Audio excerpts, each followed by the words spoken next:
Lions de la Teranga, vaillants supporters de l'équipe nationale, partenaires et amis de la presse, honorables invités, mesdames, messieurs. Il y a un peu plus d'un mois, le 17 décembre 2025, je procédais au nom du peuple sénégalais à la remise officielle du drapeau national à nos vaillants lions en partance pour la CAN 2025 au Maroc. Ce fut un moment fort de communion, d'engagement de patriotes, prêts à relever les défis et à hisser encore une fois le drapeau national au sommet du football africain. Vous avez respecté cet engagement tout au long de cette compétition par votre courage, votre détermination et votre sens du sacrifice individuel et collectif. Lors de ma première sortie pour communier avec les Sénégalais venus célébrer votre sacre devant les grilles du palais présidentiel, j'ai déclaré que nous avons vu des hommes de devoir sur le terrain, des patriotes qui ne se battaient pas pour un titre ou pour un palmarès, mais qui se battaient pour notre honneur et notre dignité. Vous avez fait preuve d'une combativité sportive exceptionnelle, d'une résilience hors du commun et d'un mental d'acier.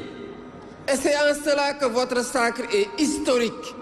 au regard des émotions et des épreuves endurées tout au long de la compétition, particulièrement lors de la finale de cette CAN. La liesse populaire qui a suivi votre brillante victoire sur toute l'étendue du territoire et en dehors du pays, et l'accueil chaleureux que le peuple sénégalais vous a réservé, sont des marqueurs sociaux de notre reconnaissance et de la joie immense de nos compatriotes. Aujourd'hui, vous êtes de retour et cette mission est pleinement accomplie. Chers Lions, votre parcours dans cette Coupe d'Afrique des Nations n'a pas été simple. Il a été âpre, il a été disputé, il a été exigeant. Chaque match a été un combat. Chaque victoire a été construite, maîtrisée. Vous avez affronté des adversaires de haut niveau dans une compétition où rien n'était donné, où tout se gagne. Et dans ces moments où la fatigue pèse, où la pression s'installe, vous avez tenu, vous avez été résilient. Vous avez tenu parce que vous avez fait le choix du collectif. Vous avez épousé l'esprit d'équipe. Parce que chacun a accepté la place qui lui était dévolue, joué son rôle pleinement et assumé toute sa responsabilité. Parce que l'intérêt commun prime toujours sur toute autre considération. Vous avez tenu par la discipline, par la solidarité et par la maîtrise de vous-même. La finale que vous avez remportée restera comme un match de référence, intense, engagé, disputé jusqu'au bout. Un match qui exigeait à la fois du talent, vous en avez montré, de la lucidité, vous en avez fait preuve, et une force mentale exceptionnelle que vous avez démontrée.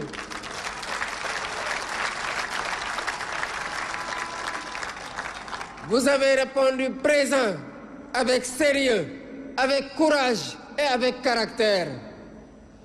Au coup de sifflet final, le Sénégal a explosé de joie. Une joie immense, profonde, partagée. Une joie née de l'effort consenti, du chemin parcouru, de la certitude que cette victoire est méritée.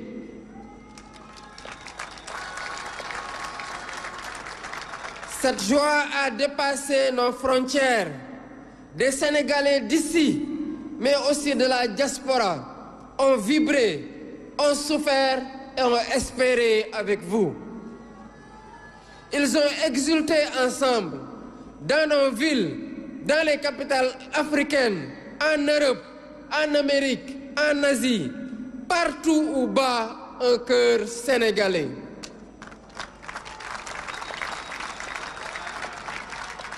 Ce soir-là, le Sénégal n'était pas seulement un pays victorieux. Il était un peuple rassemblé autour d'un même élan, d'une même fierté, d'un même objectif atteint par l'effort partagé. C'est le moment de remercier toutes les personnes, toutes les personnalités, très nombreuses à travers le monde, qui ont célébré avec le peuple sénégalais cette magnifique victoire. Chers joueurs, en remportant ce titre continental, vous avez offert au Sénégal une nouvelle étoile. Mais au-delà du trophée, vous avez offert un repère pour notre jeunesse, à qui vous avez montré que les objectifs les plus ardus ne sont jamais hors de portée lorsqu'on avance ensemble.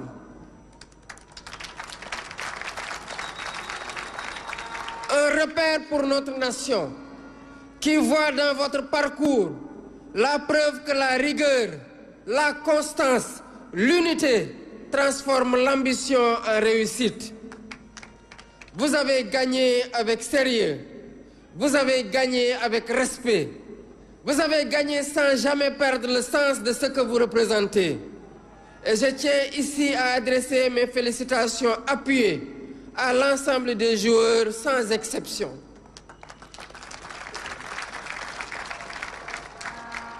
Chacun de vous, à sa place, a contribué à cette victoire. Chacun de vous a été un héros de cette campagne parce que chacun de vous a accepté de se fondre dans un collectif qui est plus grand que lui. Je veux saluer également le travail remarquable du sélectionneur Pape Bouna Thiaw.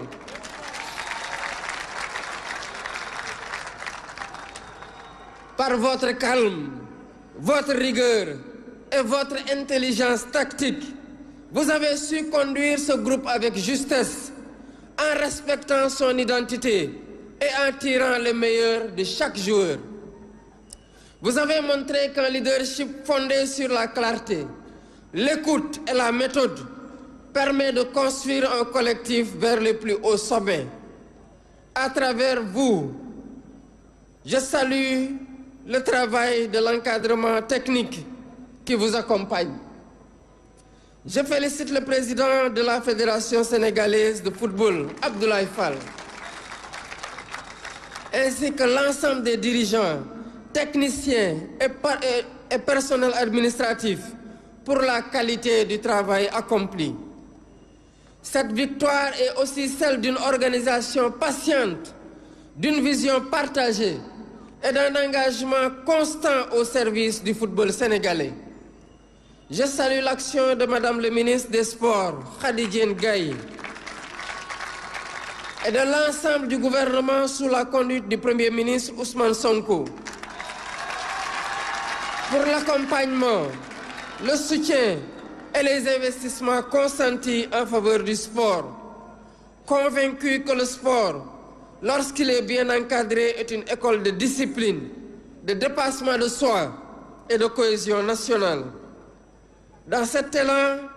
j'associe le ministère de l'Intégration africaine, des Affaires étrangères et des Sénégalais de l'extérieur à travers son Excellence Madame l'ambassadrice du Sénégal au Maroc, présente et engagée à toutes les étapes aux côtés de notre équipe nationale. Je n'oublie pas nos supporters, ces femmes, ces hommes, ici et ailleurs, qui n'ont jamais cessé d'y croire. Par votre ferveur, vos prières, votre fidélité et votre passion, vous avez accompagné l'équipe à chaque étape et vous lui avez donné dans les moments les plus décisifs cette force supplémentaire irrésistible. Je salue l'énorme travail accompli par la presse sénégalaise, qui a accompagné notre équipe nationale, informé positivement l'opinion nationale et internationale et apporté sa pierre à cette formidable réussite que nous célébrons aujourd'hui. Chers compatriotes, permettez-moi enfin d'avoir un mot particulier pour un homme. Un joueur dont le parcours, l'attitude et le leadership forcent le respect. Un joueur qui, par son talent, mais surtout par son sens des responsabilités, a marqué cette finale et cette compétition. Sadio Mané est aujourd'hui bien plus qu'un joueur.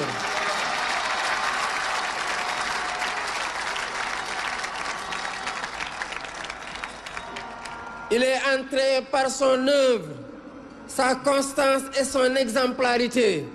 dans le cercle fermé des légendes du football national et africain. Dans cette finale, vous avez montré ce que signifie être un leader, voir juste, décider au bon moment, entraîner les autres, rester lucide quand la pression est maximale. Au nom de la nation sénégalaise, je vous rends un hommage appuyé et à travers vous, aux autres cadres de l'équipe et à l'ensemble de la tanière. Avant de conclure, c'est le lieu de féliciter le peuple ami et frère du royaume chérifien pour les efforts immenses déployés lors de l'organisation de cette CAN. Je félicite l'équipe nationale marocaine pour son parcours remarquable. Au nom du peuple sénégalais, j'exprime notre gratitude à Sa Majesté le roi Mohamed VI ainsi qu'au peuple marocain frère pour l'accueil, l'hospitalité et l'attention réservée à notre délégation et à l'ensemble des équipes engagées. Chères équipes, chers lions, vous avez honoré le drapeau qui vous a été confié. Vous avez honoré le Sénégal. Vous avez montré par l'exemple que lorsque les Sénégalais avancent ensemble, dans la discipline et dans la confiance, aucun défi n'est hors de portée. Vous avez écrit une page majeure dans notre histoire sportive et cette page restera. Au nom de la République, au nom de l'État, au nom du peuple sénégalais, je vous adresse notre gratitude et nos félicitations. Vaillant Djambar, cher Gaïndé, merci pour cette deuxième étoile sur le maillot national. Je rends un hommage à Aïda Faye Samb, étudiante sénégalaise décédée le 3 janvier dans un accident de la circulation au Maroc, de même qu'à cher Charles Diouf. Chers Lions, je vous souhaite bon retour dans vos familles et vos clubs respectifs. Bon rétablissement à tous les blessés et souffrants. Que Dieu vous réserve d'autres victoires africaines et mondiales. Vive les Lions de la Teranga, vive le sport sénégalais, vive la République, vive le Sénégal. Merci de rester à vos places, s'il vous plaît. Merci de rester à vos places, s'il vous plaît. Je voudrais profiter de cette occasion pour informer le peuple sénégalais qu'en leur nom et à mon nom, j'ai offert à chaque lion ici présent 75 millions.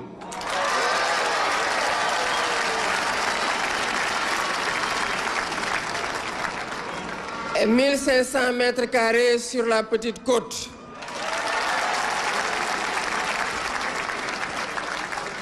Aux membres de la fédération, 1000 mètres carrés et 50 millions. Aux autres membres de la délégation, 500 mètres carrés et 20 millions, toujours sur la petite côte.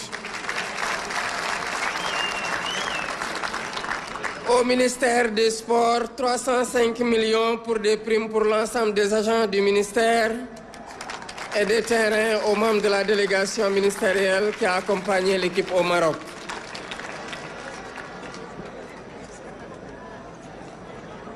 Mbokki Sénégal, yàggul dara daanaka matul weer ñu joxoon suñu gaynde yi raaya gi ñuy dem Maroc sas leen sas gu rëy wax leen ne fii ngeen di dem ñu ngi xaar ngeen yëkkati raaya réew mi waaye ñu ngi xaar ngeen teewal ñu taxawaay goo xam ne dañ ciy jaar nawe Sénégal respecté leen taxawaay googu ñu doon xaar ci yéen matal ngeen ko ci seen njàmbaarte ci biir terrain gi ci seen yar ci biir terrain gi waaye tamit ci bitig terrain gi bi ma génnee fekk na gañe ngeen sénégalais yi ñëw fii di féetoog ñun dama wax ne ñi ma doon gis ñuy xeex ci biir terrain bi di football weesu na rekk ñi doon liggéey di football ngir gañe waaye ñu doon liggéey ngir défendre suñu honneur ñi doon xeex ngir défendre suñu dignité te matal ngeen ko mbégte gi wone lii nga xamante ne mooy seen ndam ak li leen sénégalais yi won tey ak bi ngeen egsee biir Sénégal ba tey day wone njukkal gi leen askanu Sénégal amel yéen ñëpp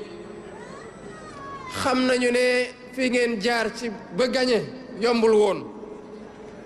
ndam lu ne ci xeex ngeen ko amee ci fula gu mat sëkk ak ci taxawaay gu dëgër ngeen ko amee ci biir terrain bi daje ngeen ak équipe yu xarañ daan leen gis ngeen jafe-jafe yu nekk ngeen teggi leen waaye tamit am ngeen taxawaay guy wane ne bi ngeen di dem ci esprit d'équipe maanaam da ngeen booloo ànd di jogandoo di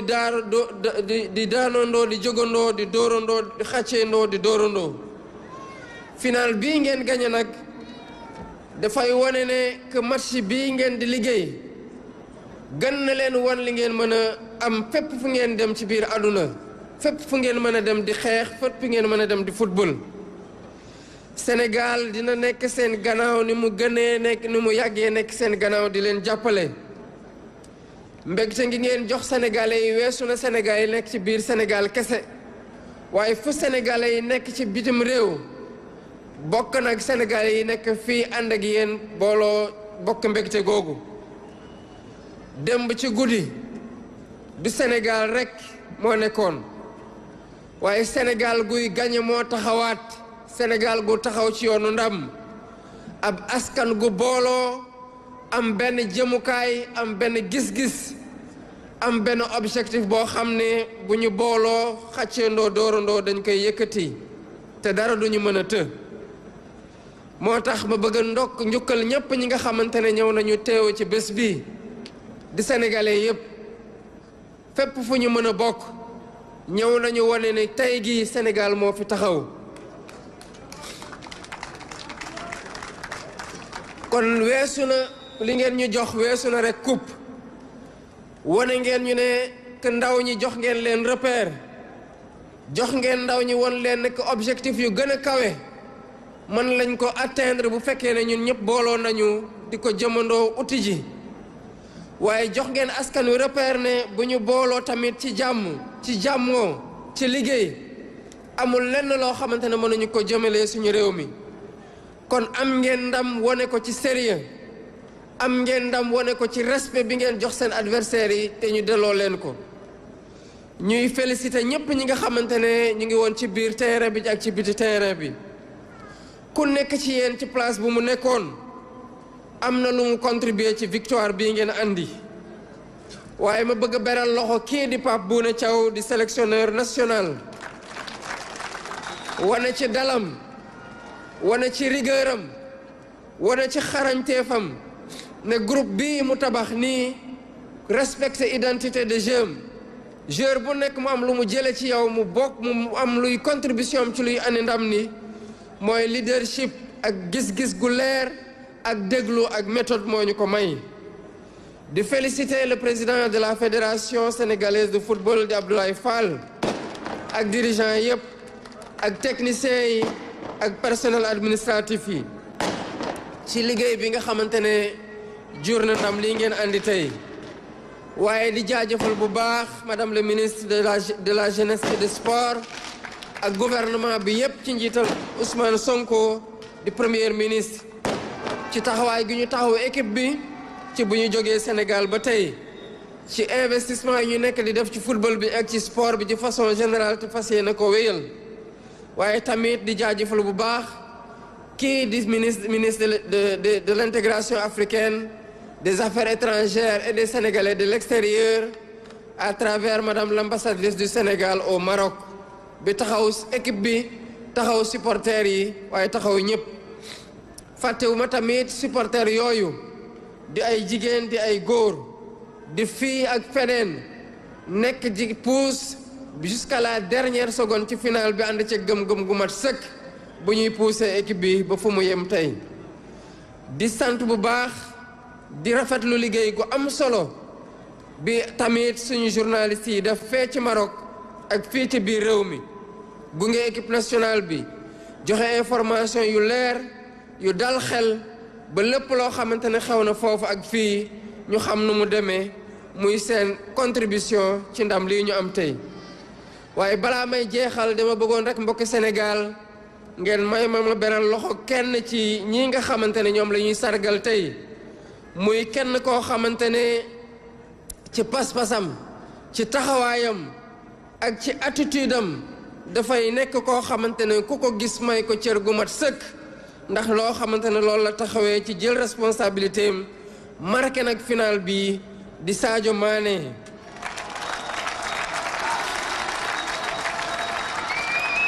bu mu ñëwee ci équipe nationale bu tey wane na exemplarité wane na constance bi dax mu nekk ci ñoo xamante ne gën nañu leen ràññee ci football ci histoire taarixu Sénégal fii waaye ci Afrique ak ci àdduna bi yépp wane na lan mooy nekk leader mooy gis-gis gu leer mooy jël décision gu leer mooy yóbbaale nit ñi ci foo xamante ne foofu mooy entraîner ci parcours boo xam ne mooy jur ndam li kon ci turu Sénégal ci turu askan wi ak sama tur ñu ngi koy njukkal di njukkal groupe bi yépp waaye tamit yeneen cadre équipe yi di Kalidou Koulibaly di Idrissa Gana Gueye waaye tamit di Edouard Mendy ak yeneen cadre yi nekk ci équipe bi yépp balaa may jeexal dama bëgg tamit beral loxo ñi nga xamante ne ñoo doon organiser Coupe d'Afrique des Nations bi muy waa Maroc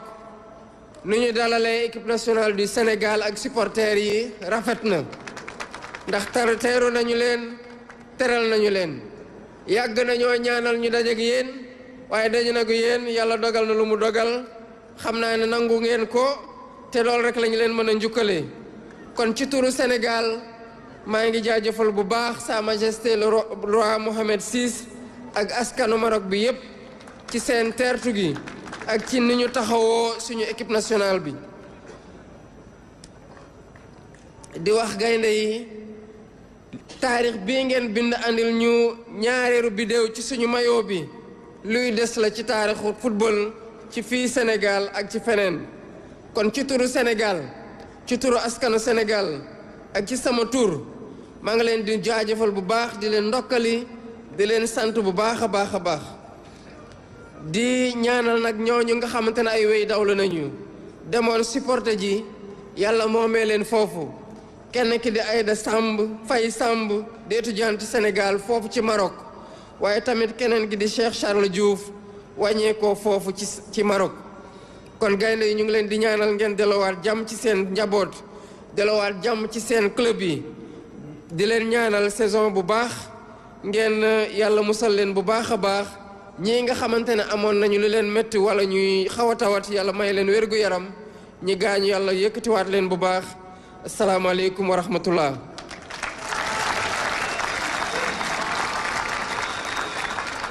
di wax nag ci turu askanu Sénégal ngir ndokkale gaynde yi jox nañu leen lu mat 3 milliards 500 ci ay ndàmpaay yoo xamante ne dañu leen ko neexale te bokkul prime yi nga xamante ne fédération bi dina leen ko amel